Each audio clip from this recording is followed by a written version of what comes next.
வணக்கம். இன்றைக்கி நாங்கள் பாயாசம் தான் காய்ச்ச போகிறோம். நாளைக்கு எல்லா வீடுகள்லையுமே பாயாசம் இருக்கும். நீங்கள் ஒரு முறைக்கு இன்றைக்கி நான் சொல்கிற மாதிரி செய்து பாருங்கள். உண்மையிலே நல்ல அருமையான பாயாசமாக இருக்கும்.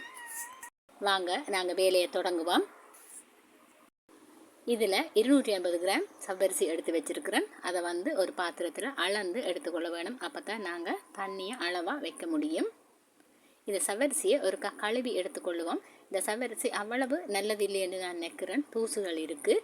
அதோட கழுவிட்டோம்னா அதோட வலுவழுப்பு தன்மையும் குறைவாக இருக்கும். நல்லா 2-3 தரம் கழுவிட்டு தண்ணியை வடித்து எடுத்துக்கொள்ளுவோம்.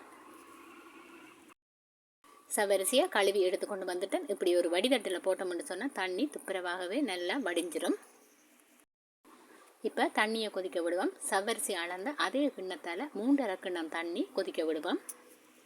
இந்த கிண்ணம் நிறைய சவ்வரிசி இருக்குல்ல, அதால் கொஞ்சம் குறைச்சி விடுறேன். இல்லாட்டி 4 கிண்ணம் தண்ணி வைக்க வேணும். இப்போ இதை மூடிட்டு கொதிக்க விடுவோம். நல்லா கொதிக்கக்கூடாது, சூடு வந்தால் காணும். நல்லா கொதிக்கிற நேரம் நாங்கள் சவ்வரிசியை போட்டோம்னு சொன்னால் அது அப்படியே ஒரு இடத்துல தங்கிடும். சவ்வரிசியை போட்டுருவோம். இப்போ தேவையான அளவு உப்பு சேர்த்துக்கொள்ளுவோம். இது சோறுகளுக்கு போடுற மாதிரி கொஞ்சம் கூடுதலாகவே உப்பு சேர்க்க வேணும். மற்ற இனிப்பு சாப்பாட்டுக்கு மாதிரி அல்லாமல். கொஞ்சம் நேரம் மூடி விடுவோம், அவியட்டும். இப்போ சவ்வரிசி அவிஞ்சிட்டுது. இது கொஞ்சம் குழையிற தன்மை இருக்கிற சவ்வரிசி மாதிரி எனக்கு தெரியுது. சவ்வரிசி 3/4 பதம் அளவு அவிஞ்சிட்டுது. இப்போ தண்ணிப்பால் சேர்த்துக்கொள்ளுவோம். நான் இதில் அதே அளவு 3.5 கப் தண்ணிப்பால் விட்டுருக்கிறேன். இதை நான் அளக்க மறந்து போயிட்டேன்.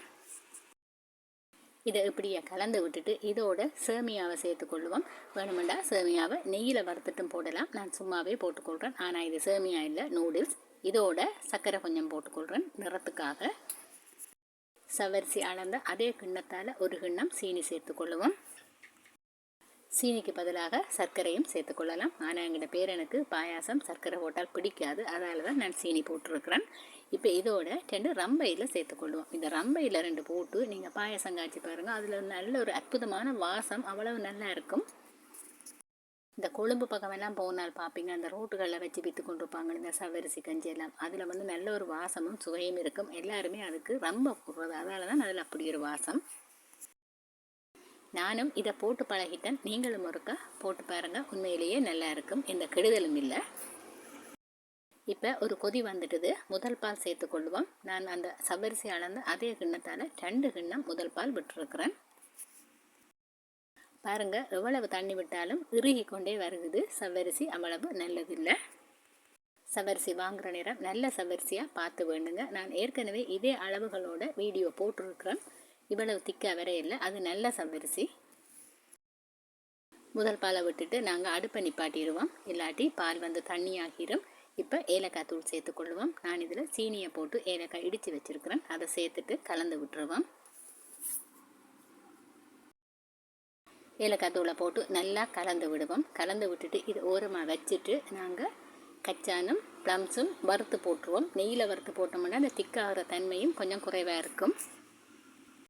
பாத்திரத்தை அடுப்பில் வச்சு நெய் விட்டு கொள்ளுவோம். நான் இதில் 1.5 கரண்டி போல் விடுறேன். ஏனெண்டா பாயாசம் கொஞ்சம் திக்காகிற தன்மையாக இருக்குது. நெய் விட்டோம்னா திக்காகாது. முதல்ல ப்ளம்ஸை போட்டுருவோம். ப்ளம்ஸ் கொஞ்சம் பொரிஞ்சதுக்கு பிறகு நாங்கள் கச்சான் சேர்த்துக்கொள்வோம். அல்லது முந்திரி பருப்பு சேர்த்துக்கொள்ளலாம். இது எங்களை இங்கே விளைஞ்ச கச்சான் வீட்டில் இருந்தது. நான் அதையே போட்டுக்கொள்கிறேன். வறுத்த கச்சானபடியாக நான் அதை கடைசியில் போட்டேன். இப்போ இதை இப்படியே எடுத்து எங்களோட பாயாசத்தில் கொட்டிடுவோம். எங்களோட பாயாசம் தயாராகிட்டுது. நீங்களும் இதே அளவுகளோடு இதே மாதிரி செய்து பாருங்கள். நீங்கள் நிறைய பேர் என்னுடைய வீடியோக்களை பார்த்து எனக்கு சப்போர்ட் பண்ணுறீங்க. இந்த வீடியோ பார்க்குற எல்லாருக்குமே மிக்க நன்றி. வணக்கம்.